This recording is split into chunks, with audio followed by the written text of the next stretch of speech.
In the sun-baked town of Copper Creek, where cattle drives and copper mines shaped destinies, stood Miss Eleanor Hayes, all 4 feet 11 inches of her. She'd traveled 2,000 miles west with a mail-order bride contract in her pocket, and hope in her heart, only to face sneers and whispers about her height. As she prepared to board the next stage out of town, her trunk packed with shattered dreams, a shadow fell across her path. Thomas Montgomery, the wealthiest rancher in 3 counties, wasn't known for his height, but for the size of his heart. He'd seen something in Eleanor's eyes that measured far taller than any ruler could capture. What secret from Thomas's past made him the only man in Copper Creek who could truly see her worth? Before we jump back in, tell us where you're tuning in from. And if this story touches you, make sure you're subscribed, because tomorrow I've saved something extra special for you. The stagecoach rattled to a stop in a cloud of ochre dust, and Eleanor Hayes clutched her mother's silver locket, thumb running over its worn surface. Inside, carefully preserved behind glass, was a miniature portrait of the family she'd left behind in Boston, their last gift before she'd embarked on this journey west. "Copper Creek," the driver announced, his voice carrying the weariness of 2 days' hard travel. Eleanor gathered her skirts, careful not to let them drag in the mud that lingered from yesterday's rain. As she reached for the door handle, a gentleman's voice called out, "Allow me, miss." The door swung open to reveal a middle-aged man with kind eyes and silver at his temples. "Welcome to Copper Creek. I'm Dr. Wilson." He offered his hand, then paused, blinking twice as Eleanor stepped down. Even with the coach's bottom step, she barely reached his shoulder.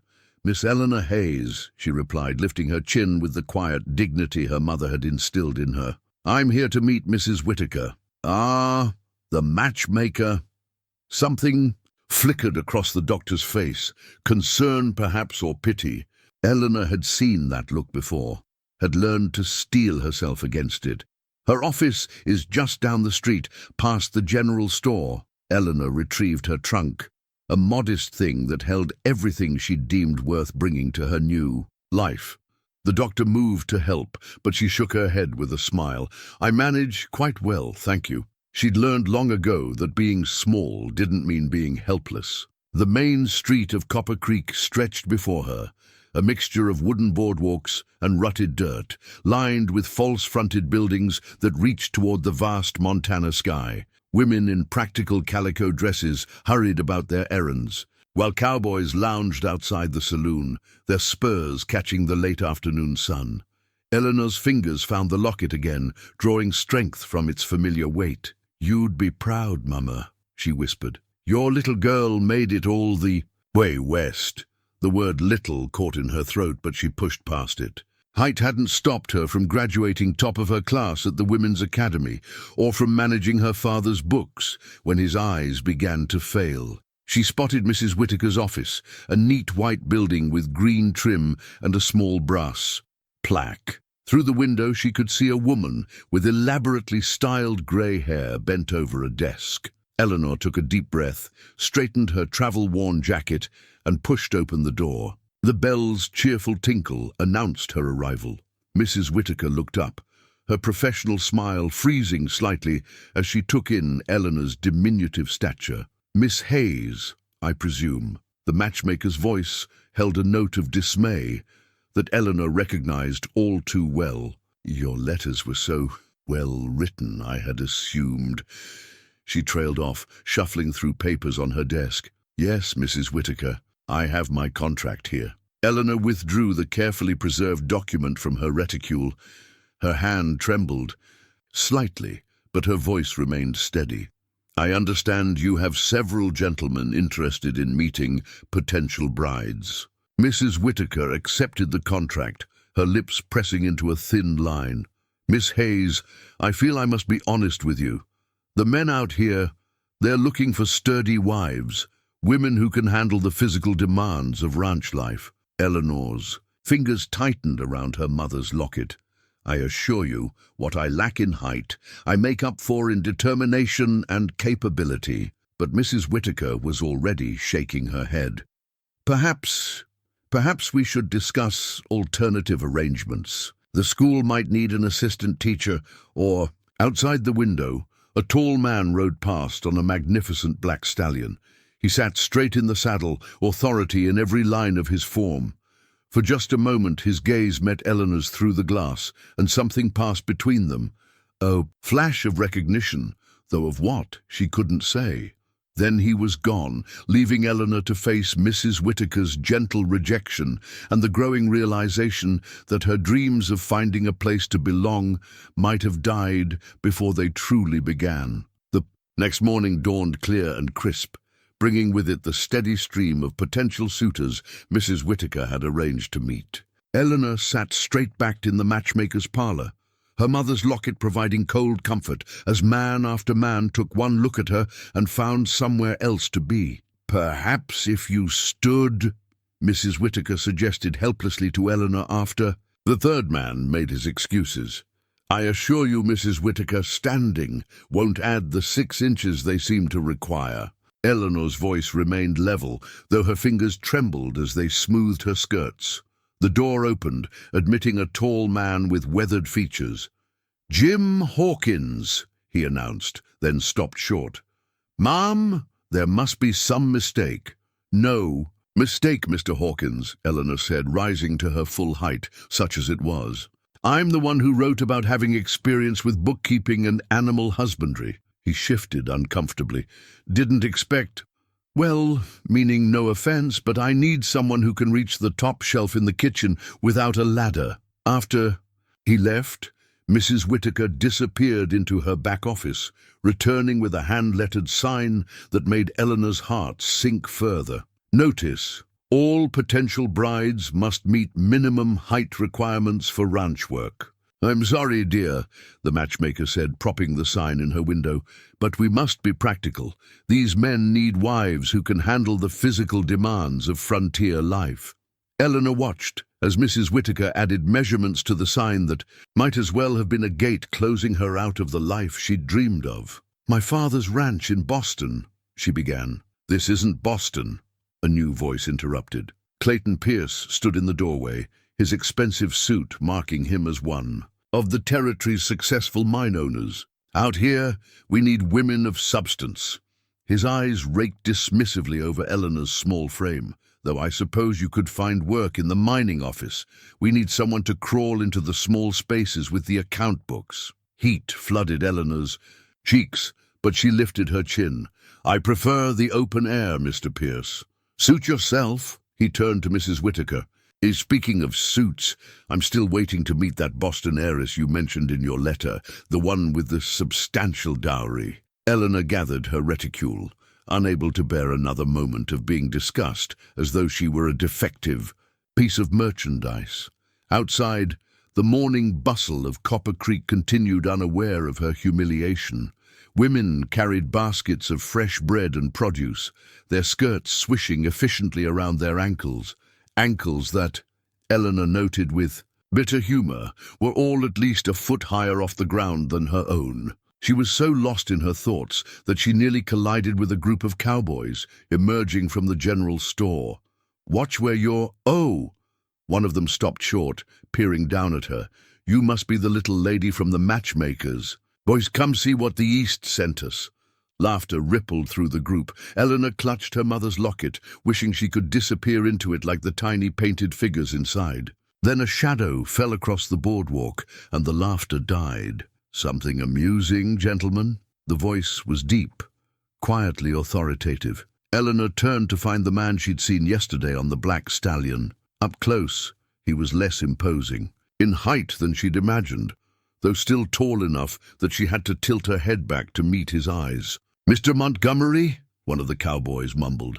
"No, sir, just leaving, I believe." There was no overt threat in his tone, but the cowboys scattered like leaves in a wind. Eleanor straightened her shoulders.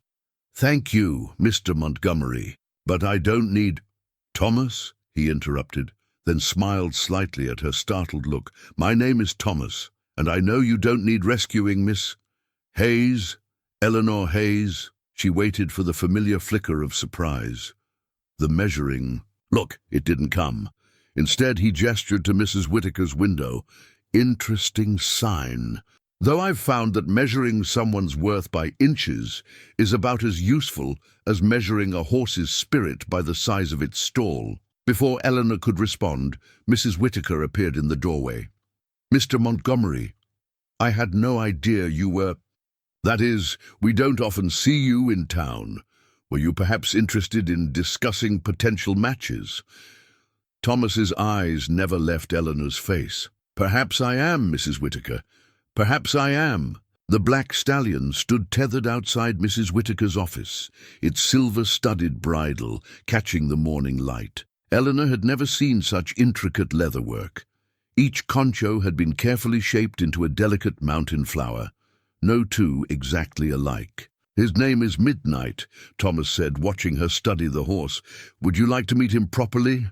Eleanor hesitated. The stallion's withers stood well above her head, his powerful frame making her feel even smaller than usual. But there was something in Thomas's quiet offer that made her step forward. "He's magnificent," she said, reaching up to let Midnight catch her scent.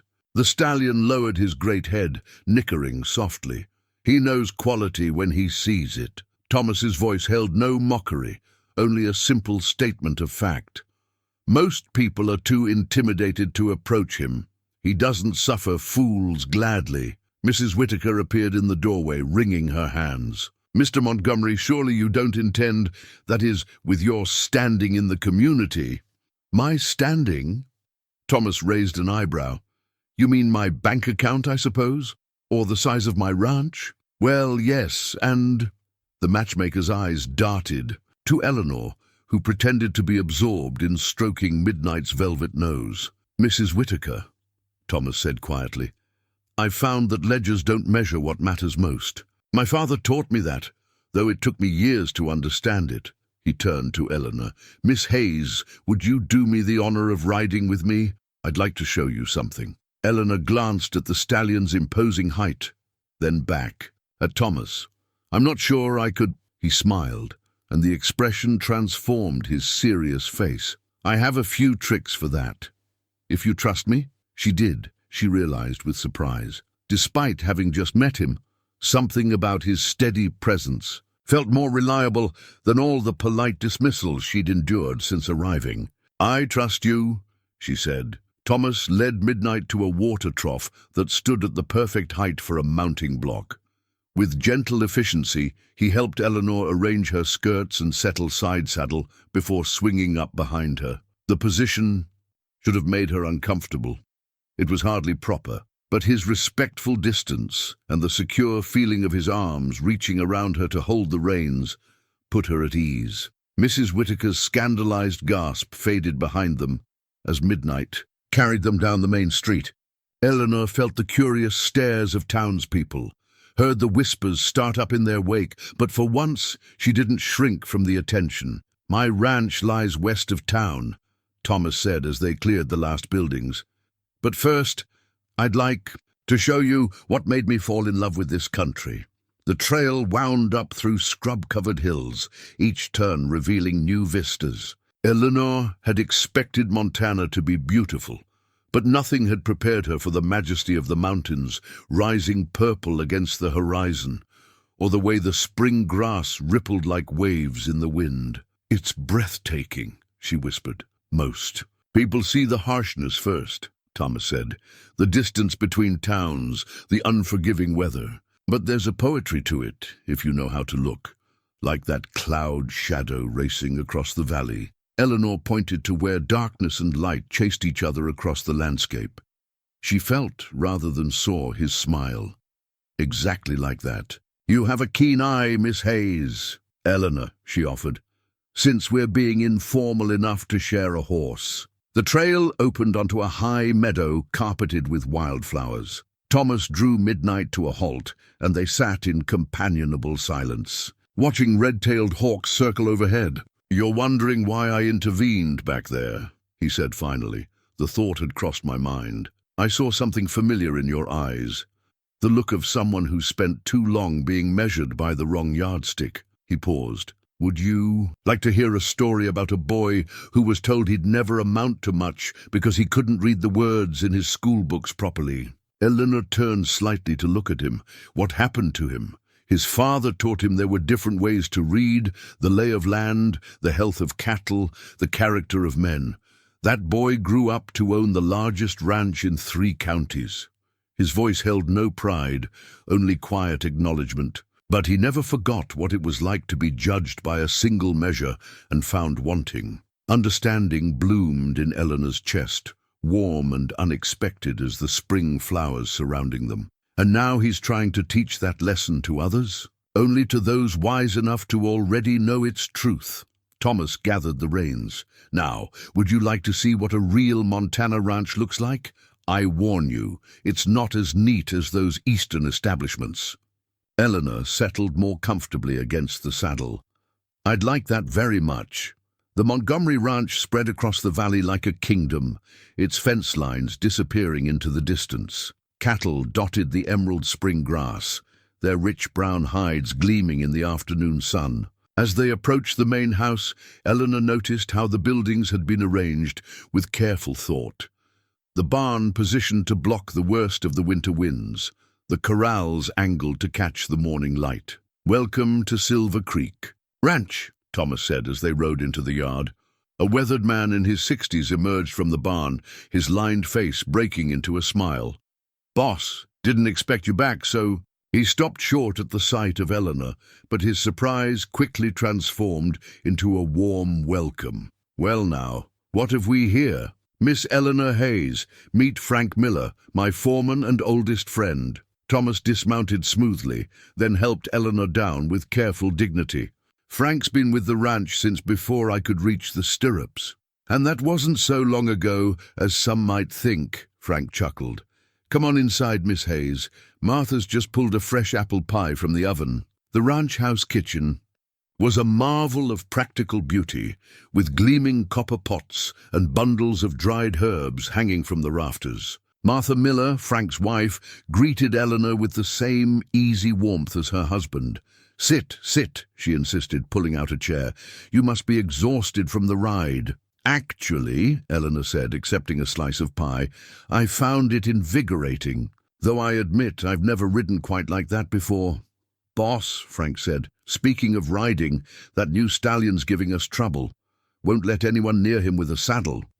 Thomas nodded. We'll look at him after lunch.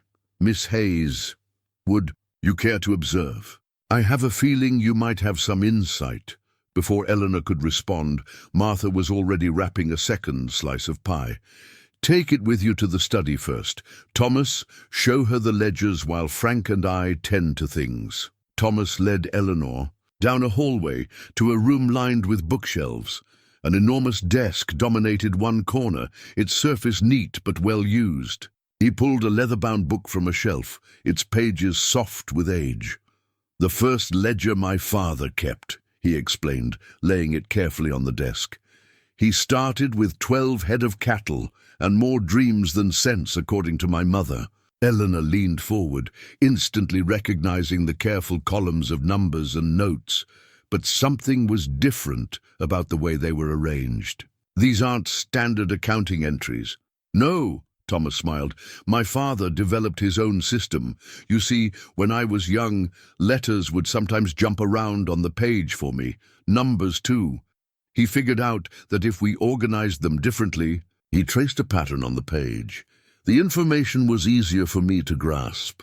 Eleanor studied the elegant solution.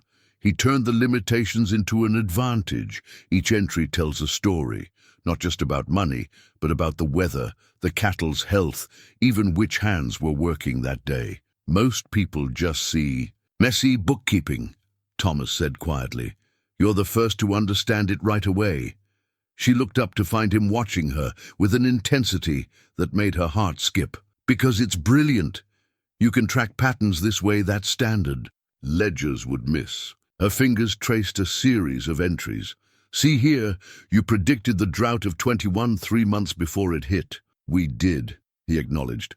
Sold off the extra stock early, bought feed when prices were low. It saved the ranch while others struggled. He turned a page. After my father passed, I kept his system, added to it. The bank thought I was crazy at first, but the results spoke for themselves," Eleanor finished, seeing the steady growth documented in the careful columns. She understood now how this man had built his empire, not through inheritance or luck, but through intelligence and determination. "Miss Hayes," Thomas paused, then continued, "Eleanor, would you be interested in seeing more of how we run things here? Frank and Martha have a spare room, if you'd like to stay a few days. Completely proper, of course." Eleanor thought of Mrs. Whittaker's dismissive looks, of the sneering cowboys in town. Then she thought of how Thomas had seen past her height, to recognize something in her that others missed, just as she had seen past his different way of reading, to recognize his brilliance. "I would like that very much," she said softly, "though I warn you, I may have quite a few questions about your accounting system." His smile was like sunrise breaking over the mountains. "I look forward to every one of them. Now shall we see about that troublesome stallion?" 3 days into Eleanor's stay at Silver Creek Ranch, Martha Miller brought in the weekly edition of the Copper Creek Chronicle, her usually cheerful face creased with concern. The paper was folded to show a column titled "Local Happenings" by Miss Augusta Prendergast. "You might want to see this," Martha said, setting it beside Eleanor's morning coffee. Eleanor picked up the paper, her heart sinking as she read. "Certain elements of our respectable community have been shocked by recent developments at the Montgomery Ranch. The wealthy and eligible Mr. Thomas Montgomery, whose business acumen has been extensively documented in these pages, appears to have taken in a diminutive Eastern miss of questionable background. One must wonder what design such a person might have on our most prosperous citizen." "Ridiculous," Martha snorted, pulling biscuits from the oven with more force than necessary. "As if Thomas hasn't turned away every fortune hunter in the territory." Eleanor set the paper down carefully, her fingers finding her mother's locket. "Perhaps I should return to town. I don't want to cause trouble for Thomas." "And prove Augusta Prendergast right?" Martha placed a warm biscuit on Eleanor's plate. "That woman's been trying to marry her niece to Thomas for 3 years. Besides," she added with a knowing smile, "I've seen how he looks at you when you're working with that wild stallion." It was true. Over the past days, Eleanor had discovered a gift for gentle persuasion with the horses. Her size, which had been such a liability in town, proved an advantage in the corral. The nervous stallion that had fought every handler now accepted her approach, perhaps seeing her as less threatening than the tall cowboys. "Miss Hayes," Thomas's voice from the doorway made both women turn. He held another newspaper in his hand, this one yellowed with age. "I thought you might like to see this. It's from when I first started expanding the ranch." The headline, "Read, Local Ranchers' Unusual Methods Raise Eyebrows." Below was a younger Thomas, standing proud beside his father's modest herd. "They said I was fool-headed," he continued, pulling out a chair. "That my different way of doing things would ruin me. 5 years later, they were all copying my methods." He met Eleanor's eyes. "The thing about small towns, Miss Hayes, is they fear what they don't understand, until they do understand it. Then they pretend they knew its value all along. Like your accounting system? Like a woman who knows her own worth, regardless of how others measure it." He spread butter on a biscuit with deliberate care. "I'm riding out to the north pasture today. There's a line shack needs checking. Would you care to accompany me?" Eleanor knew what the town would say about such an excursion. She could almost hear Miss Prendergast's scandalized gossip, but she also knew that in 3 days she'd felt more at home on this ranch than she had anywhere since leaving Boston. "I'll pack us a lunch," Martha said before Eleanor could respond. "Frank's been meaning to repair that back window in the shack anyway. He'll ride up later." And so, an hour later, Eleanor found herself once again mounted behind Thomas on midnight, breathing in the sage-scented morning air. This time, though, she felt none of the uncertainty of that first ride. Her body had learned to move with the horse's stride, and her heart had learned to trust the man who guided them through the rolling hills. "You know," Thomas said as they crested a rise overlooking a green valley, "I've been thinking about expanding the breeding program. We could use someone with a good eye for horseflesh and a gentle hand with the nervous ones." Eleanor smiled, understanding the offer hidden in his words. "Would this position include access to those fascinating ledgers of yours? If the candidate were qualified in bookkeeping as well as horse whispering?" His voice held a warmth that had nothing to do with the morning sun. "I believe that could be arranged." The morning sun hadn't yet cleared the mountains when Eleanor discovered the gift outside her door. A beautifully crafted mounting block stood in the yard, its solid oak construction disguising its elegant design. 3 graduated steps, each one cunningly carved with a mountain flower pattern that matched Midnight's bridle, led to a sturdy platform. "Do you like it?" Thomas's voice came from the barn doorway. He stepped into the dawn light, wiping his hands on a cloth. "I noticed you studying the height of the horses yesterday." Eleanor ran her hand over the smooth wood, feeling the care in every detail. "It's beautiful, but you didn't have to." "I wanted to." He moved closer, his voice softening. "Everyone deserves the tools to do what they're capable of. Besides," a smile touched his eyes, "I can't always be around to help you mount, much as I might wish to be." A throat cleared behind them. Clayton Pierce stood at the yard gate, his expensive suit already gathering dust from the road. "Well, isn't this cozy? The whole town's talking about your unusual arrangement here, Montgomery." Thomas's expression cooled, but his voice remained civil. "Clayton, what brings you out so early?" "Business." Pierce's eyes fixed on Eleanor. "Though I'm surprised to find you entertaining, especially given the recent newspaper coverage." "Miss Hayes is helping with our horse breeding program," Thomas said evenly. "She has a remarkable touch with the more challenging animals." Pierce's laugh held no humor. "Is that what we're calling it now? Though I suppose even a man of your standing might be lonely enough to—" "Mr. Pierce," Eleanor's quiet voice cut through his insinuation, "I believe you'll find the ranch office opens at 9. If you have business to discuss, I'd be happy to review the accounts with you then." Something ugly flickered across Pierce's face. "You're letting her handle the books? Montgomery, have you lost your mind?" "Miss Hayes is more than qualified." Thomas's tone held a warning. "Now, if you'll excuse us, we have work to attend to." After Pierce left, Eleanor turned to the mounting block, her cheeks still burning. Without a word, she gathered her skirts and climbed the steps, settling herself expertly onto the back of the waiting mare, a gentle bay Thomas had assigned her. "Shall we see to that new foal?" she asked, gathering the reins. Thomas's pride was evident as he mounted Midnight. "Lead the way." Throughout the morning, Eleanor proved herself more than capable. She helped deliver medicine to a sick calf, assisted with training the nervous stallion, and demonstrated her growing skill with the ranch's unique bookkeeping system. If her hands sometimes shook when she remembered Pierce's sneering face, she steadied them by touching her mother's locket, or running her fingers over the carved flowers on her mounting block. During the noon break, as they sat in the shade of a cottonwood tree, Thomas finally spoke of what had been bothering him. "Pierce isn't just here about business. He's been buying up struggling ranches, using the drought as leverage." "The drought that your father's accounting system helped you predict," Eleanor noted.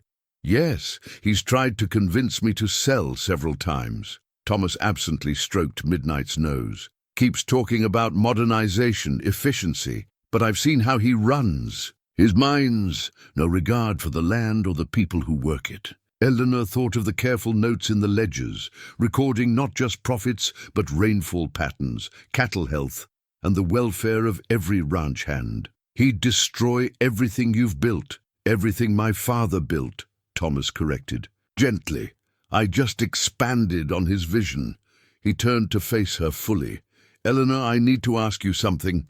These past weeks, you've shown an understanding of this place that goes beyond mere business. Would you consider, that is, would you be interested in a more permanent position here?" Her heart leapt, but years of being judged made her cautious. What kind of position did you have in mind? Before he could answer, a ranch hand came galloping up. Boss, Pierce's men are moving cattle across the north boundary line. Thomas was on his feet instantly. Eleanor, go, she said, already mounting her mare using the block. I'll alert Frank and the others. As they rode in opposite directions, Eleanor realized something had shifted. She was no longer the uncertain mail-order bride seeking approval. She had found her place, not despite her size, but because of all the qualities that made her who she was. And if Clayton Pierce thought he could threaten that, he was about to learn that the smallest packages often contained the strongest. Still, Eleanor sat at Thomas's desk, surrounded by ledgers and property maps, her own neat account book open before her. While Thomas and the hands dealt with Pierce's men at the boundary, she had work of her own to do.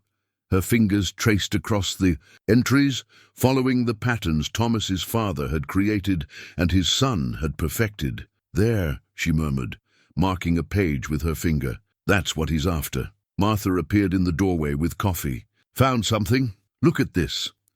Eleanor pointed to a series of entries. The creek that runs through the north pasture. It's not just water rights. According to these surveys, there are copper deposits all along that ridge.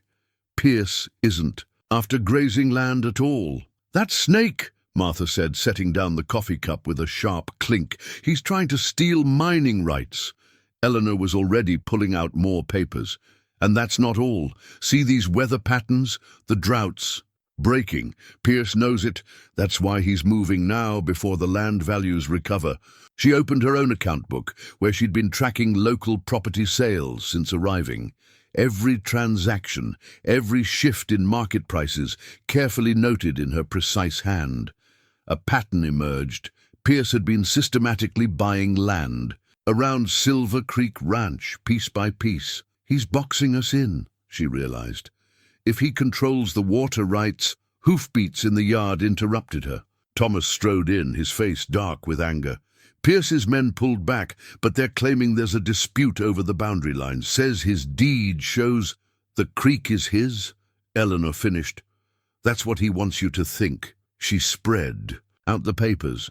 But look at these original surveys. The boundary markers were moved recently. See the fresh soil disturbance in Frank's report? And here, she flipped through her account book. 3 suspicious property transfers, all using the same notary, all changing hands just before Pierce bought them. Thomas leaned over her shoulder, his presence warm and solid. Eleanor, you're brilliant. He studied the evidence she'd compiled. With this, we can challenge his claims legally. But why go to all this trouble? The grazing isn't worth copper, Eleanor and Martha said together. There's a copper vein running through that ridge, Eleanor explained. Your father suspected it years ago. It's coded into these ledger entries. He didn't pursue it because he valued the water for ranching more than any mineral rights. Thomas straightened, understanding dawning. So when Pierce couldn't buy us out directly, he tried to steal what he couldn't buy, Eleanor finished. But he didn't count on someone understanding your father's unique bookkeeping system. Their eyes met, and something electric passed between them. Then Frank burst in, bringing the smell of horse and dust. Pierce is in town, meeting with his lawyer. Word is, he's filing an injunction. Let him, Thomas said, still looking at Eleanor. Miss Hayes has just handed us everything we need to stop him. Eleanor closed her account book, suddenly self-conscious. I simply followed the patterns. Your father's system made it possible to see what others missed. No, Thomas said softly.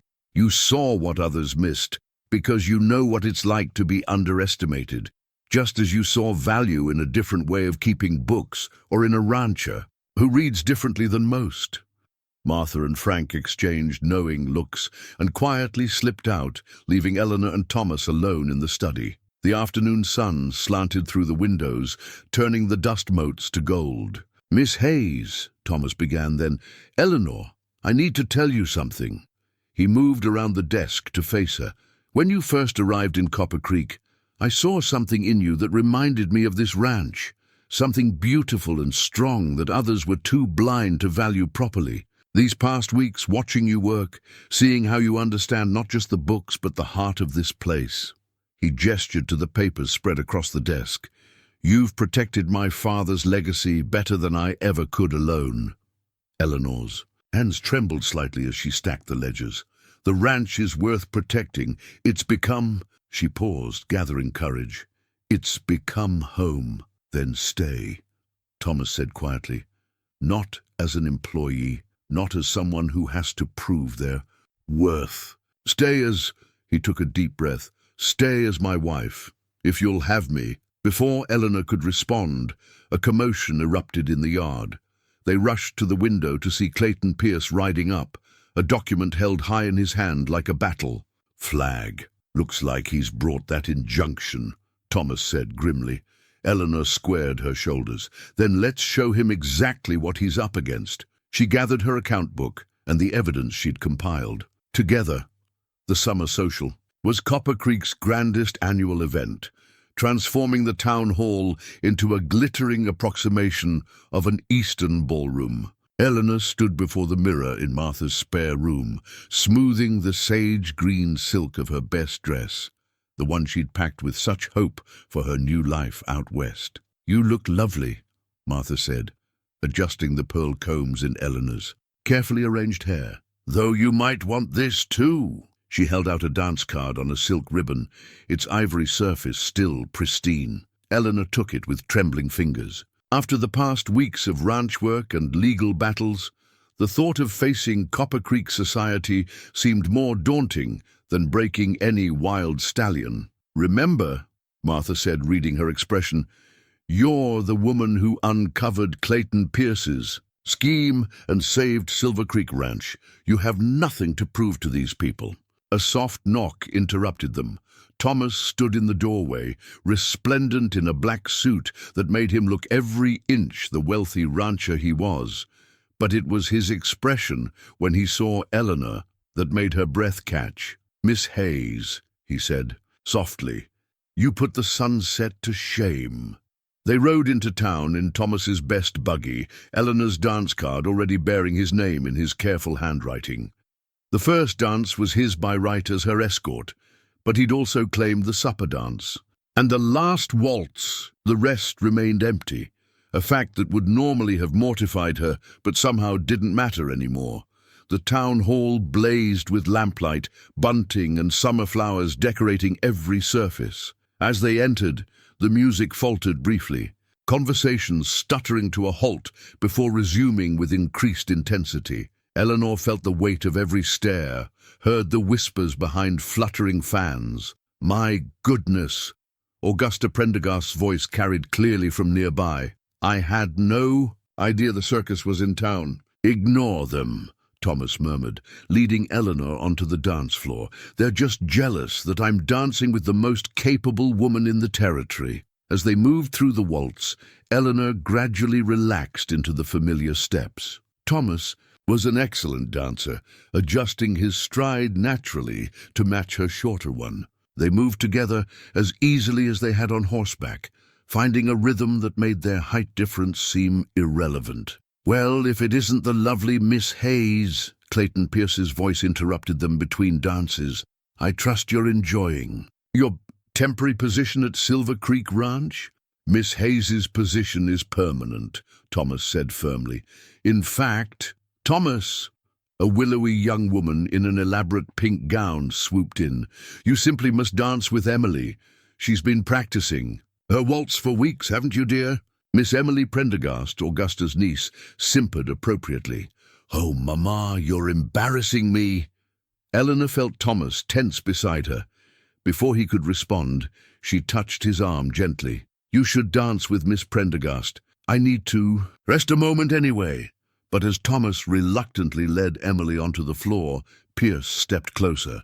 "You know, my offer still stands. A woman of your stature might find the mining office more suitable than playing rancher's wife." "Mr. Pierce," Eleanor said calmly, "a man of your business acumen should know when he's beaten. Or do you need to review those property documents again?" His face darkened. "You think you're very clever, don't you? But Thomas Montgomery deserves a proper wife, someone who can stand beside him without making him look foolish." "The only foolish thing," came Thomas's voice from behind them, would be letting others decide what I deserve. He had returned, leaving Emily Prendergast stranded mid-dance. Pierce, I believe you were just leaving. This isn't over, Montgomery. Actually, it is. Thomas turned to Eleanor, holding out his hand. Miss Hayes, would you do me the honor of this dance? And perhaps every dance hereafter? Understanding dawned in Eleanor's heart as he led her back to the floor. The music swelled, not a waltz this time, but a sweet, slow melody that allowed him to draw her closer than strictly proper. Did you mean that? She whispered. Every dance hereafter. I meant to do this properly, he admitted. Not here with Pierce and the Prendergasts watching, but seeing you tonight, so strong and dignified despite their pettiness. He took a deep breath. Eleanor Hayes, I love you, not in spite of who you are, but because of it. Will you? Yes, she said, her heart soaring. Yes to every dance, every day for the rest of our lives. The music played on, but they hardly heard it. Around them the whispers grew to a crescendo as words spread through the hall. But for once, Eleanor didn't care about her height, or what anyone thought of it. In Thomas's arms, she felt exactly as tall as she needed to be. The day after the summer social, Eleanor was organizing Thomas's study when she found the photograph tucked between the pages of an old ledger. The image was faded but clear, a younger Thomas standing beside a tall, elegant woman in a wedding dress. They were both smiling, his face unlined by the years that would follow. Her name was Catherine. Thomas's quiet voice made Eleanor start. He stood in the doorway, his expression gentle. I should have told you about her sooner. Eleanor carefully set down the photograph. She was beautiful. She was. Thomas crossed the room, picking up the image with careful fingers. We were married for 8 months before the fever took her. That was 12 years ago. I'm so sorry. Eleanor's hand found her mother's locket, understanding now why Thomas sometimes got a faraway look when studying the western horizon. I was angry for a long time, he continued, settling into his chair. Not at her, at God, at fate, at myself for not being able to save her. She was the banker's daughter, you see. Everyone said we were perfectly matched. Eleanor's heart twinged because of her height, because of everything society valued, her family's standing, her classical education, her proper Western upbringing. He set the photograph down. But do you know what I remember most? How she laughed at my terrible jokes, how she insisted on learning to ride astride instead of side saddle, how she saw past what everyone expected her to be. Their eyes met across, the desk, understanding flowing between them. Like you did with me, Eleanor said softly. Catherine taught me to look past surfaces. When she died, I thought I'd never find that kind of understanding again. He reached across the desk, taking Eleanor's hand. Until I saw you standing in Mrs. Whittaker's office, chin raised despite everyone's judgment. Eleanor squeezed his fingers, but doubt crept into her heart. Thomas, are you sure about us? I'm not tall and elegant like Catherine. I can't help thinking that perhaps Miss Prendergast would be more suitable. Eleanor. He stood, circling the desk to kneel beside her chair. I loved Catherine for who she was, and I love you for who you are. Different people, different loves, both real. He touched her cheek gently. When I lost her, I thought my heart would never heal. But you didn't just heal it. You showed me it could grow bigger, love differently, but just as deeply. Tears pricked Eleanor's eyes. I wish I could have known her. She would have liked you. Thomas smiled. She had no patience for people who measured others by anything but their character. He hesitated. There's something else you should know. After she died, I threw myself into expanding the ranch, using Father's methods to build something lasting. The town thought I was crazy, but I needed to prove that being different, reading different, thinking different, wasn't a weakness. It never was, Eleanor said firmly. Just as being small never made me less capable. It just meant I had to find my own way of doing things. Exactly. Thomas's voice grew serious. Eleanor, I want you to be sure about this, about us. Marriage to me means sharing everything. The ranch, the responsibilities, the town's judgment. And, he gestured to the photograph, sharing Catherine's memory too. I'll always keep her in my heart. Eleanor touched her mother's locket, thinking of all the memories it held. The heart is big enough for many loves, Thomas. Past and present. She smiled. Besides, I think I understand Catherine better than most might. We both fell in love with a man who saw beyond what others expected us to be. Thomas brought her hand to his lips. I don't deserve you. Now that, Eleanor said firmly, is the only foolish thing I've ever heard you say. The photograph sat on the desk. Catherine smiled, blessing their clasped hands. Outside, the ranch hands were starting their day, horses nickering in the morning sun. And Eleanor knew with a certainty that filled her heart that she had found not just love, but understanding. The crisis came to a head on a sweltering afternoon when Frank rode in with news that Pierce's men were damming the creek. Eleanor was in the barn when she heard the commotion, carefully checking the legs of a pregnant mare. She emerged to find Thomas studying a weather-worn map spread across a hay bale, his jaw set in a grim line. He's trying to force our hand, Thomas said, as Eleanor approached. Without that water, half our grazing land becomes worthless by winter. The map was old, its edges frayed and corners reinforced with carefully stitched leather. Thomas's father had marked it with his distinctive system, not just boundaries and features, but weather patterns, cattle movements, and cryptic notations. That only made sense if you understood his unique way of seeing the world. Look at this. Eleanor pointed to a series of marks along the creek. Your father wasn't just tracking water flow. These symbols match the ones in the ledger where he noted mineral deposits. Thomas leaned closer, his shoulder brushing hers. You're right. And these dates. He traced a pattern Eleanor now recognized as his father's way of marking the seasons. He was tracking something else, too. Eleanor studied the markings, her mind working in the way Thomas had taught her to read his father's system. The water, level changes, not just with the seasons, but her eyes widened. Thomas, there's another water source. Look at how the symbols shift here, even during drought years. Frank moved closer, squinting at the map. An underground spring? More than that? Eleanor's finger followed a faint line. A whole network of them. Pierce thinks damming the creek will cut off our water, but these springs... She looked up at Thomas. Your father knew they were here all along. That's why he never worried about the copper deposits. The real wealth was always the water. Thomas straightened, hope kindling in his eyes. If we can prove the springs predate the territory's water rights laws, then Pierce's claim to the creek won't matter, Eleanor finished. The springs feed the whole valley. By law, he can't interfere with their natural flow. That's assuming. We can find them, Frank cautioned. These marks are 30 years old. Eleanor touched the locket at her throat, thinking. Not quite. Look at these newer marks. Different ink, slightly different hand. You've been updating the map, haven't you, Thomas? He nodded slowly. Father taught me to check the springs every season. I never knew why it was so important. I just knew. You knew it was part of understanding the land, Eleanor said softly. Just like the ledgers, just like everything else your father taught you to see differently. Thomas rolled up the map decisively. Frank, get the men together. We need to mark every spring before Pierce realizes what we've found. He turned to Eleanor. Would you ride out with me?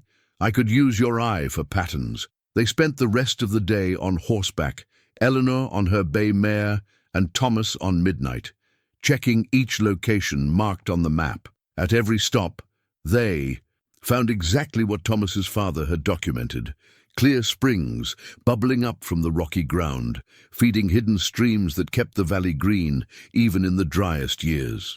Eleanor watched Thomas at each spring, seeing how naturally he moved across his land, how he understood its rhythms in a way Pierce never could. This was more than a ranch to him. It was a legacy of seeing the world uniquely, of finding strength in different ways of understanding.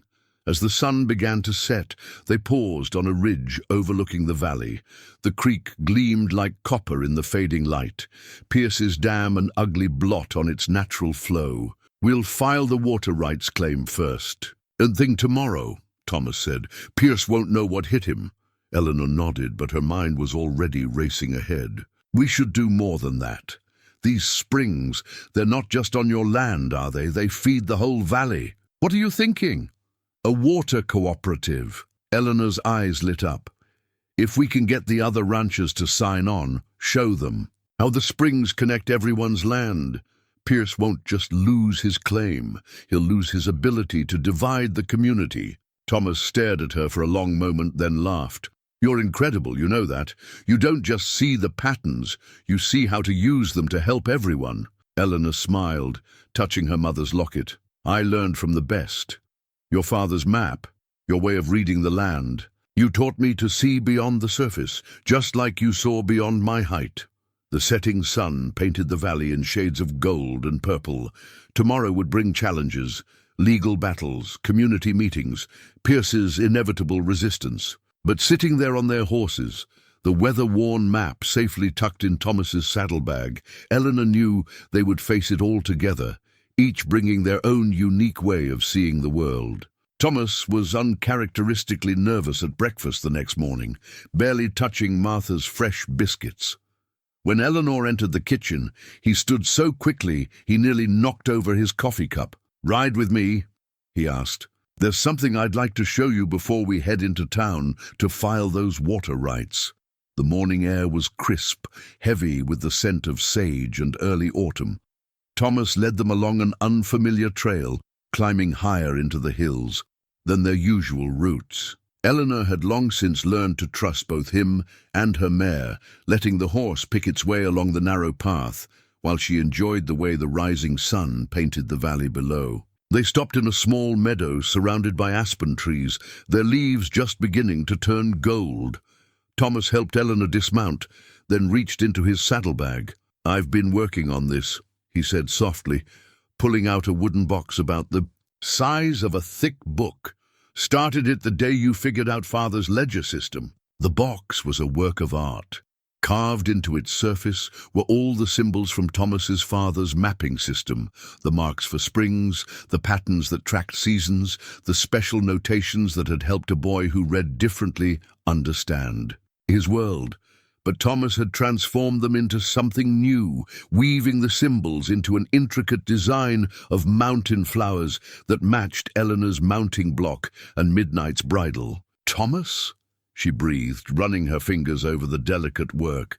"It's beautiful. Open it." Inside, nestled on a bed of soft cloth, lay a ring. Not a traditional diamond, but a band of silver carved with the same patterns as the box set, with a small piece of copper ore that caught the morning light like a flame. "The copper's from the first sample Father found," Thomas said quietly. "The one that made him realize the real treasure wasn't in mining, but in understanding the land deeply enough to protect it." He took Eleanor's hands in his. "Just like the real treasure I found wasn't what anyone else might have been looking for, but something far more precious." Eleanor's heart thundered in her chest as Thomas went down on one knee before her. "I had a whole speech planned," he admitted with a soft laugh, "about how you see the world the way I do. Not just the surface, but the patterns underneath, about how you understand that being different isn't a weakness, but a gift that lets us see things others miss. About how you make me feel tall in all the ways that matter." Tears blurred Eleanor's vision as she squeezed his hands. "But what it all comes down to is this," Thomas continued. "I love you, Eleanor Hayes. I love your brilliant mind and your gentle heart. I love how you handle scared horses and angry men with the same quiet strength. I love that you understand my father's legacy better than anyone else ever has." He took a shaky breath. "Will you marry me? Will you help me build something even bigger than Silver Creek Ranch? A life where we both get to be exactly who we are?" Eleanor pulled him to his feet, unwilling to let him kneel before her. "Yes," she whispered. "Yes to all of it." His Hands trembled slightly as he slipped the ring onto her finger. It fit perfectly, just like everything else he'd made for her. "I was so nervous about the size," he admitted. "Kept measuring it against your mounting block carvings while you were working with that new colt." Eleanor laughed through her tears. "Of course you did.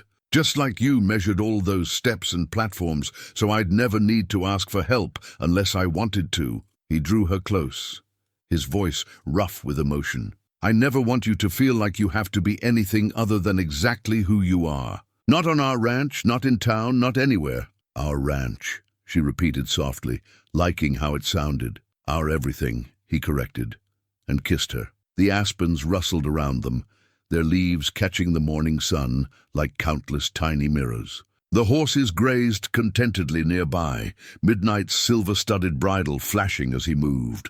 And in Eleanor's hands, the carved box held more than just a ring. It held the promise of a life built on seeing the world differently, on finding strength in what others might call weakness, on measuring worth not by inches or ounces, but by the size of one's heart. "We should get to town," she said eventually. "File those water rights before Pierce causes more trouble." Thomas smiled against her hair. "Already thinking about protecting our land?" "Always." Eleanor tucked the box carefully into her saddlebag. "Besides, I can't wait to see Miss Prendergast's face when she notices this ring." His laughter echoed across the meadow as they mounted, up ready to face whatever came next. Together, the Copper Creek Chronicle's wedding announcement caused exactly the stir Eleanor had expected. She found the paper on her desk that morning, the small notice somehow managing to both announce and disapprove of her engagement in the same carefully worded paragraph. "Mr. Thomas Montgomery, owner of Silver Creek Ranch and one of our territories, most prosperous citizens, announces his engagement to Miss Eleanor Hayes, formerly of Boston." The unusual match has sparked considerable discussion among local society, though Mr. Montgomery appears quite decided on the matter. The wedding is planned for early October. They couldn't just say, "Congratulations," like normal people. Martha huffed, setting down Eleanor's morning coffee with more force than necessary. Eleanor folded the paper with a small smile. "At least they didn't mention my height this time. Only because Augusta Prendergast is too busy organizing a protest of sorts." Martha lowered her voice. "Word is, she's convinced half the ladies' auxiliary to boycott the wedding." "Only half?" Eleanor raised an eyebrow. "I'm improving. Last week it was 3/4. The kitchen door opened, bringing the smell of morning frost and leather. Thomas strode in, looking more amused than concerned. "Well, my love, we've caused quite the scandal. Pierce just informed me that the bank's annual harvest dinner might have to be postponed. Apparently, several leading citizens are concerned about, what did he call it? The example we're setting for proper social order." "Proper social order," Eleanor laughed. "Is that what we're disrupting?" "Among other things." He dropped a kiss on her head, though Pierce was less amused when I showed him the water rights documentation. "Amazing how many other ranchers were willing to sign onto your cooperative idea once they understood the spring system." Eleanor touched the copper ring on her finger. "He can't fight the whole valley." "No, but he's trying." Thomas sobered slightly. "He's been spreading rumors about the ranch's finances, suggesting our marriage is some kind of business arrangement to save me from bankruptcy." "As if you'd need saving," Martha snorted. "Not with those ledgers Eleanor's been keeping." A knock at the door interrupted them. Frank entered, looking uncomfortable in his Sunday best. "Boss, Miss Eleanor, there's a delegation from town, the Reverend's with them." Eleanor's heart sank. She'd known there would be opposition, but she hadn't expected the church to become involved. Thomas took her hand. "We'll face them together." The delegation waited in the formal parlor. Reverend Stevens, Augusta Prendergast, and 3 members of the church board. Their faces ranged from concerned to openly disapproving. "Mr. Montgomery," the Reverend began, "we've come to express our deep concerns about this upcoming union." "Have you indeed?" Thomas's voice was dangerously quiet. "It's not natural," Augusta burst out. A man of your standing, marrying someone so capable, Eleanor suggested. Educated, or were you thinking of a different measure, Mrs. Prendergast? We merely feel, one of the board members said smoothly, that such an unsuitable match might affect the ranch's standing in the community. The bank, for instance. The bank, Thomas interrupted, has just reviewed our quarterly reports. Reports that Miss Hayes prepared, showing our highest profits in 10 years. Would you like to see them? This isn't about money, Augusta snapped. It's about propriety, about maintaining proper order in society. Eleanor felt Thomas tense beside her, but she squeezed his hand and stepped forward. You're right, Mrs. Prendergast. It's not about money. It's about love, respect, and seeing people for who they truly are. She touched her mother's locket.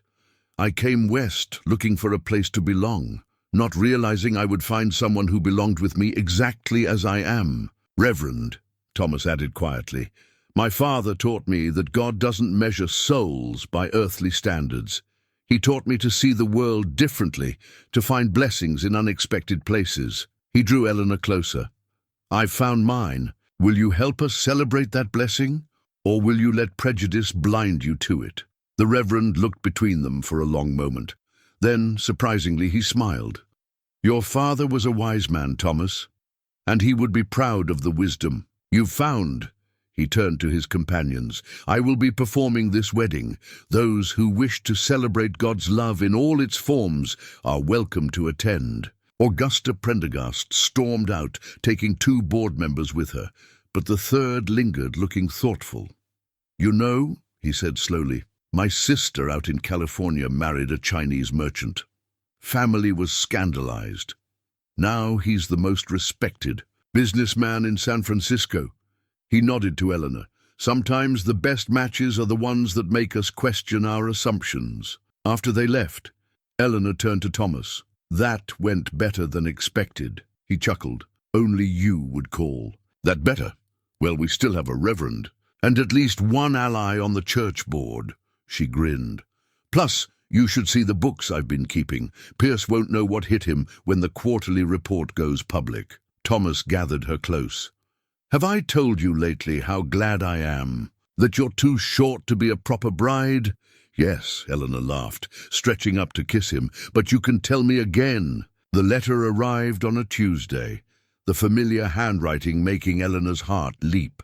She'd written to her family about the engagement weeks ago, but the distance between Montana and Boston made responses painfully slow. It's from Sarah, she told Thomas, who was pretending not to hover anxiously nearby. Her younger sister's letter was characteristically thick, several pages covered in her elegant script. Dearest Eleanor, she read aloud, sharing the news with Thomas and Martha, who had given up any pretense of not listening. Your letter caused quite the stir here in Boston. Mother cried, happy tears, she insists. Father beamed like he'd personally arranged the match, and I nearly scandalized the entire sewing circle by shouting finally in the middle of Mrs. Whitmore's drawing room. But more importantly, I'm on my way. By the time you receive this, I'll be halfway to Montana. Don't protest. You know you need me there. Someone has to help with the wedding preparations, and more importantly, someone has to meet this remarkable man who sees our Eleanor as clearly as we always have. Also, I'm bringing Mother's wedding veil, she insisted, though we may need to make some alterations, as she is, as you always reminded me growing up, unfairly tall. Eleanor's voice caught on the last words, tears threatening. There's more, she continued after a moment. Listen to this. I know some of the town's reaction has been difficult. Mother grew quite fierce when she read that part of your letter. You know how she gets when anyone threatens her cubs. But, Eleanor, dearest, from everything you've written about Thomas and the ranch, it sounds like you've found exactly what you were looking for, even if it wasn't what you expected to find. Remember what Father always said, the best things in life rarely come in the packages we expect. Though I suspect he was talking about that Christmas pony that turned out to be a library of books. P.S. Is your Thomas really as tall as you described? Because if so, your wedding portrait is going to be gloriously unconventional, and I absolutely cannot wait to see Mrs. Whitmore's face when I show it off at the next sewing circle. She sounds wonderful, Thomas said, smiling at Eleanor's obvious joy. She is. Sarah's the tall one in the family. She took after Mother's side, but she never once made me feel small. Eleanor touched her locket.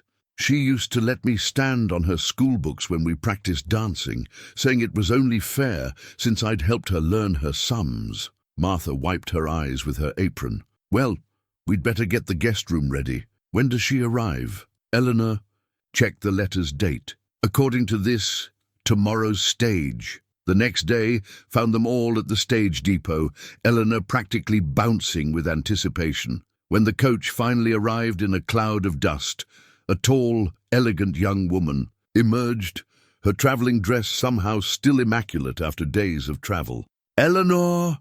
Sarah rushed forward, then stopped short, taking in Thomas's presence. She drew herself up to her considerable height, fixing him with a stern look that was somewhat undermined by her twitching lips. So, you're the man who's stealing. My sister, Sarah, Eleanor protested, but Thomas stepped forward with a gentle smile. Not stealing, he said quietly, just promising to cherish her as much as her family does. Sarah's attempt at severity crumbled. Oh, bother. I was going to make you work much harder for my approval. She hugged him impulsively.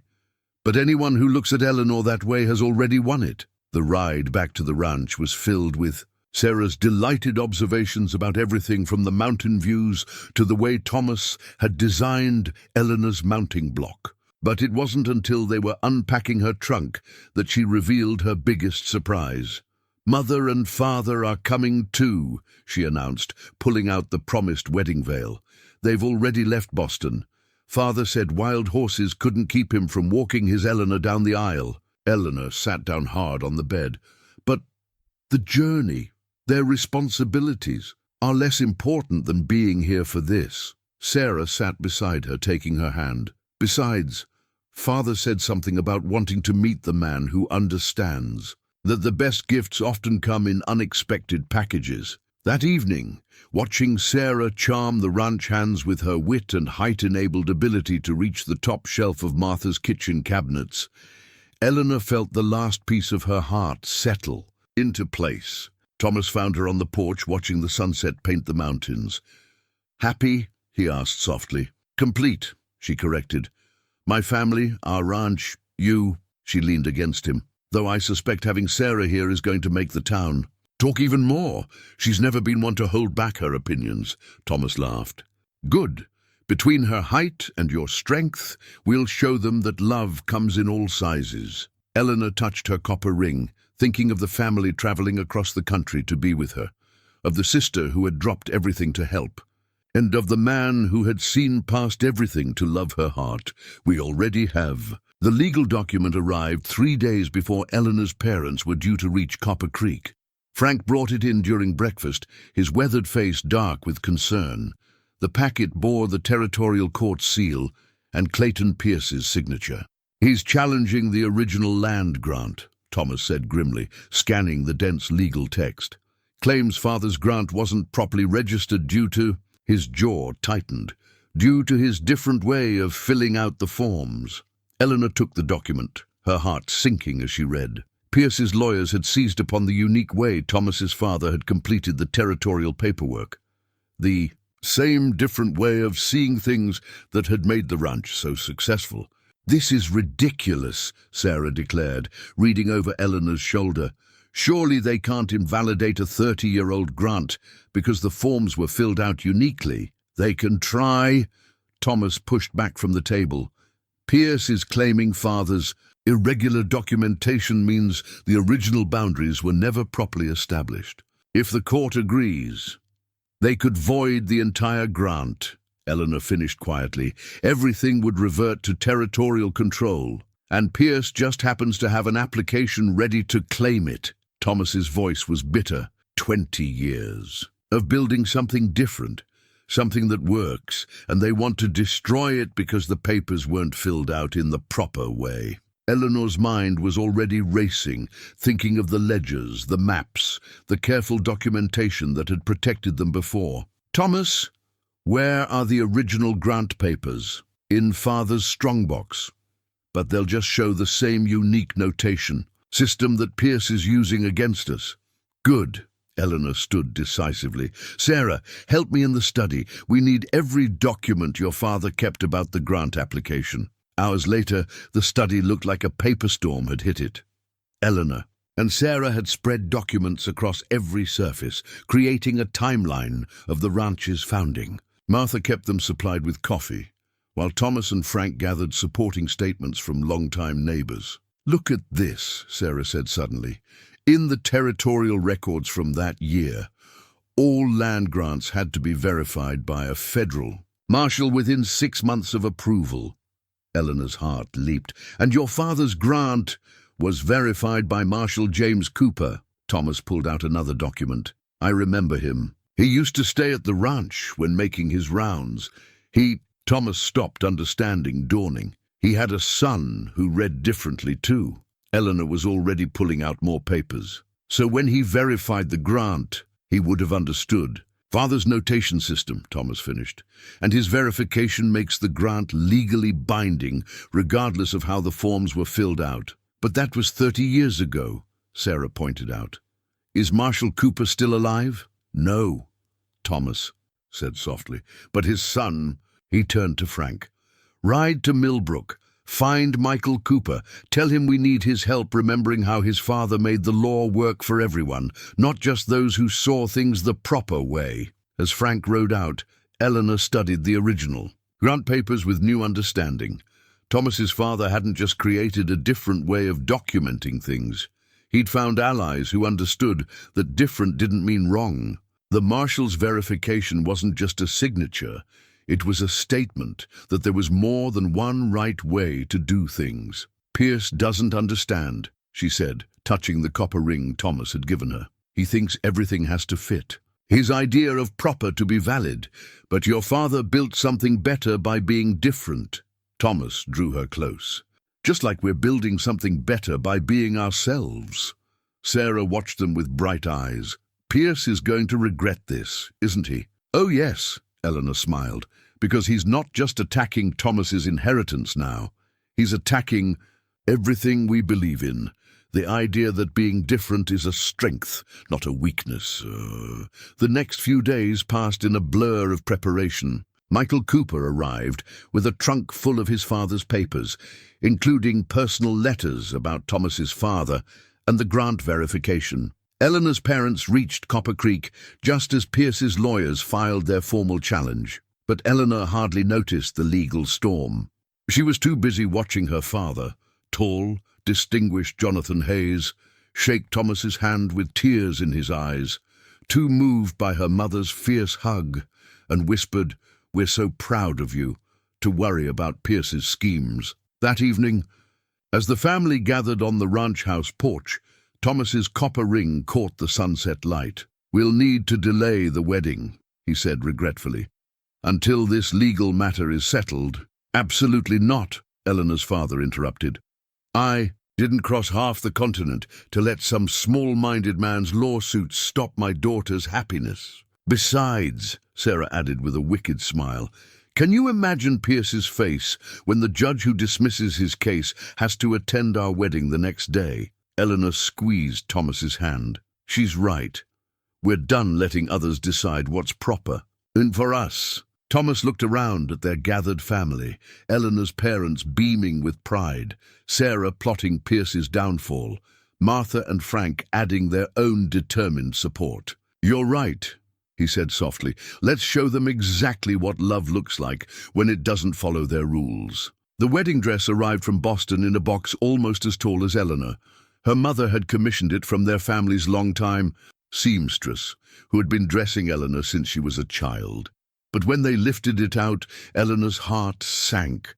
Despite knowing her measurements, the seamstress had clearly made it for someone of more proper height. "Don't worry," Sarah said.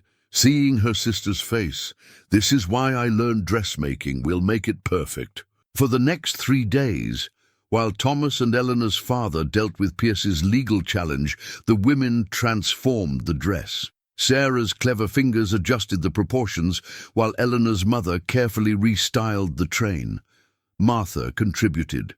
Lace from her own wedding dress for the new hemline, and even Augusta Prendergast's former maid, who had quit in protest over her employer's treatment of Eleanor, came to help with the intricate beadwork. "It's not just a dress anymore," Eleanor's mother observed, watching the women work together. "It's a statement." She was right. Every adjustment, every careful alteration, showed that beauty didn't depend on meeting someone else's standards. The final result was a gown that celebrated Eleanor's stature instead of trying to disguise it.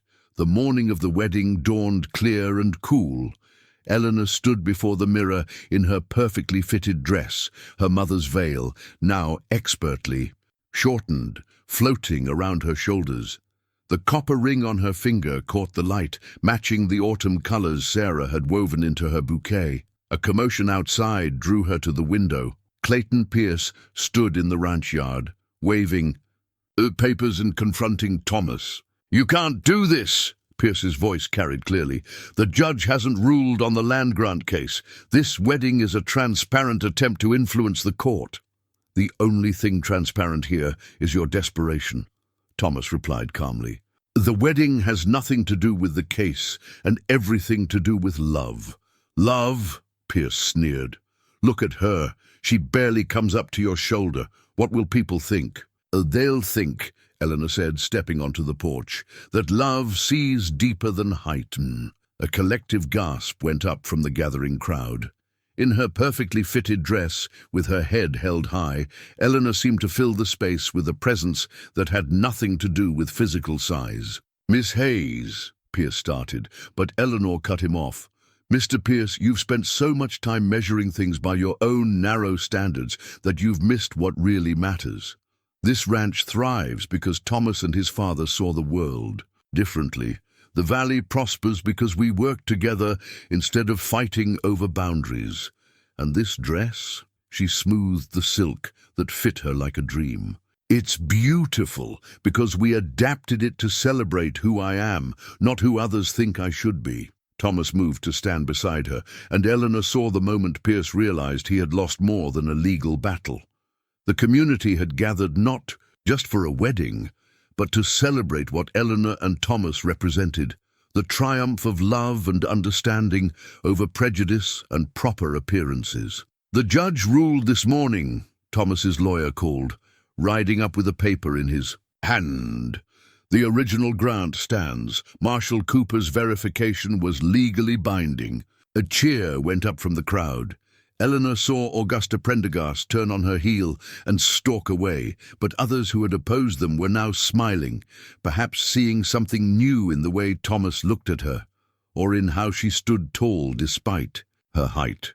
"Well," Reverend Stevens said, stepping forward with a warm smile, "since everyone's already here, shall we have a wedding?" They were married in the ranch yard, surrounded by family, friends, and even former opponents who had learned to see differently. Eleanor's father walked her down an aisle lined with autumn flowers, his face proud as he placed her hand in Thomas's. When Thomas lifted her veil, he didn't bend down awkwardly, as others might have expected. Instead, he knelt before her, making their eyes level, showing everyone that love finds its own way of fitting together perfectly. "I think," he whispered, as the Reverend pronounced them man and wife, "that you're exactly the right height to be my bride." Eleanor smiled up at him, knowing that their victory wasn't just about the ranch or the wedding. They had shown Copper, Creek, and themselves that the best kind of love doesn't try to make people fit some proper mold, but celebrates them exactly as they are. "We did it," she said softly. "We showed them a different way to measure what matters." "No, my love," Thomas replied, drawing her close for their first kiss as husband and wife. "You showed us all."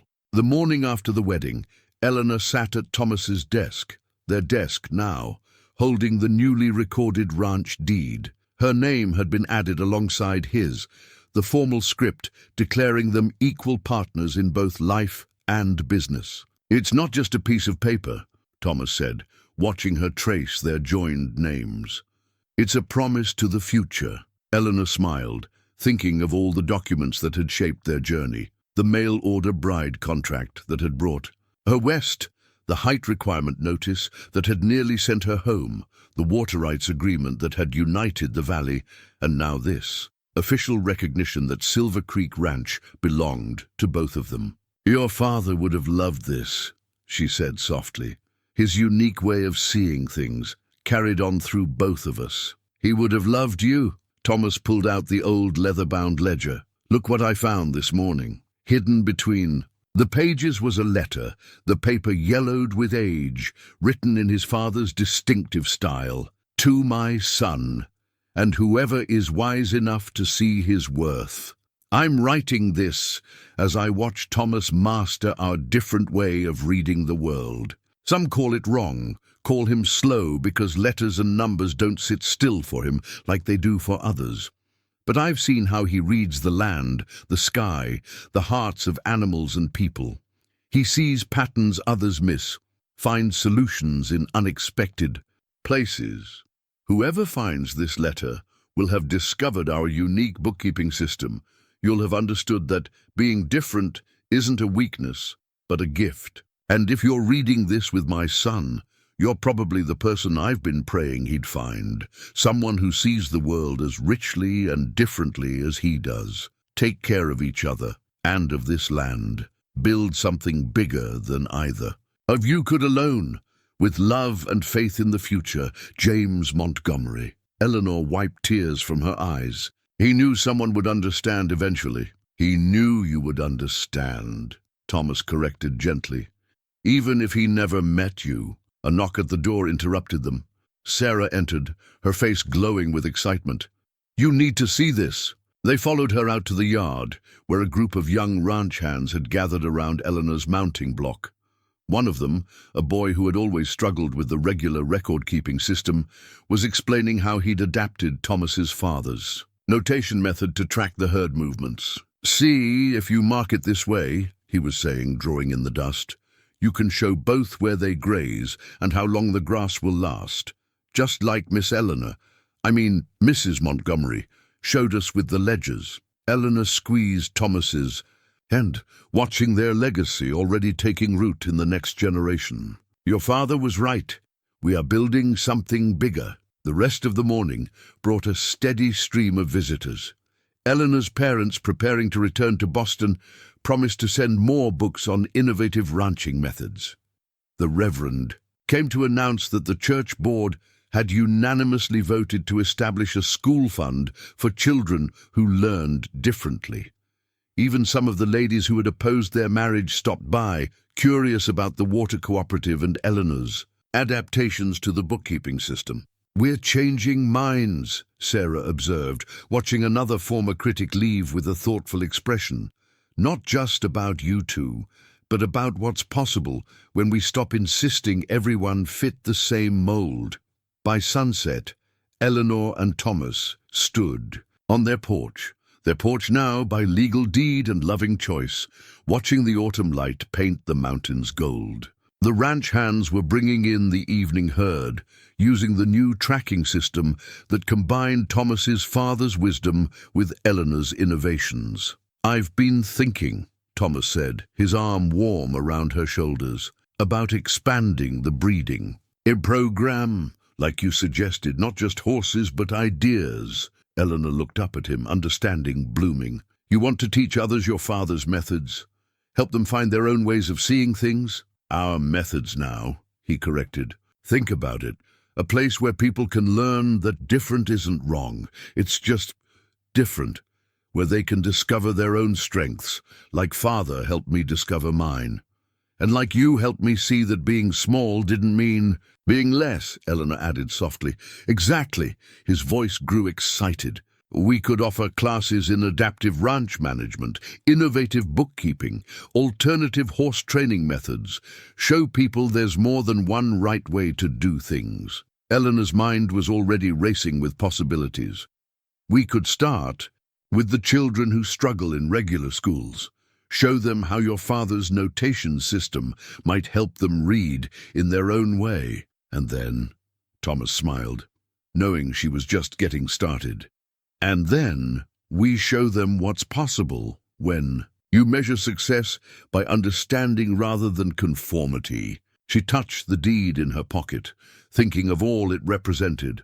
We'll build a legacy of seeing differently. Together, Thomas agreed, bending to kiss her as the sun set on their first full day, as equal partners in every way. 1 year after her wedding, Eleanor sat at her desk in the ranch office, composing a new kind of mail-order bride advertisement.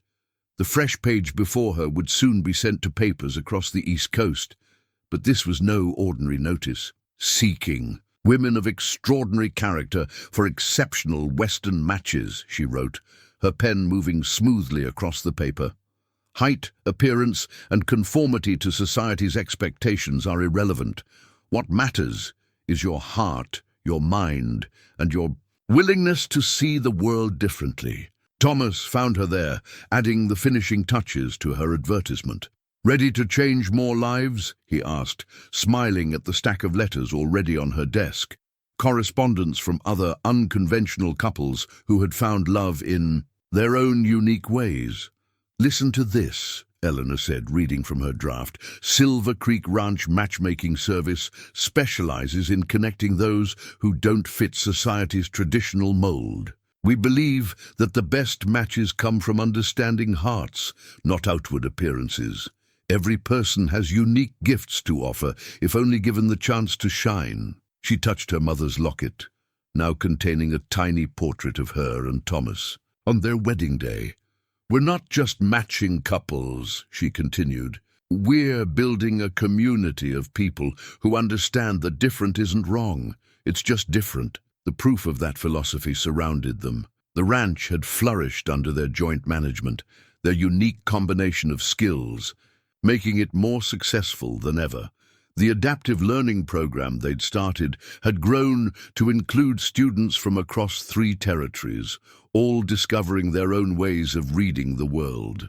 Even Clayton Pierce had come around, his grandson now attending their special classes and thriving under Thomas's father's notation system. The boy, who had once been labeled slow, was now managing his grandfather's books with innovative methods that combined the best of both worlds. "Mrs. Whitaker stopped by earlier," Thomas mentioned, picking up one of the waiting letters. "She wants to partner with us, says she's learned that measuring compatibility by inches was short-sighted." Eleanor laughed at the unintentional pun. "Do you remember what she said when I first arrived, that I wasn't sturdy enough for ranch life? And now, look at you, running the most successful breeding program in the territory, teaching others to see their own strength." He drew her up from the chair, still marveling at how perfectly they fit together, despite their height difference. "You didn't just prove them wrong, love. You showed them a better way to be right." Eleanor added a final line to her advertisement. "At Silver Creek Ranch, we believe that love, like life, comes in all sizes. The only measure that matters is the size of your heart." As she sealed the envelope, the setting sun painted the office in shades of copper and gold. Outside, students were gathering for the evening lecture on adaptive ranch management. Young people who had once been told they didn't fit in were discovering their gifts, learning to see the world through different eyes. "You know," Thomas said, softly, "Father's letter was wrong about one thing. He wrote that you'd understand our way of seeing things, but you did more than that. You helped create a whole new way of seeing." Eleanor touched the copper ring that hadn't left her finger since their wedding day. "We all did. Every person who dared to be different, who refused to be measured by others' standards." She smiled up at him. "We're just making sure they can find each other."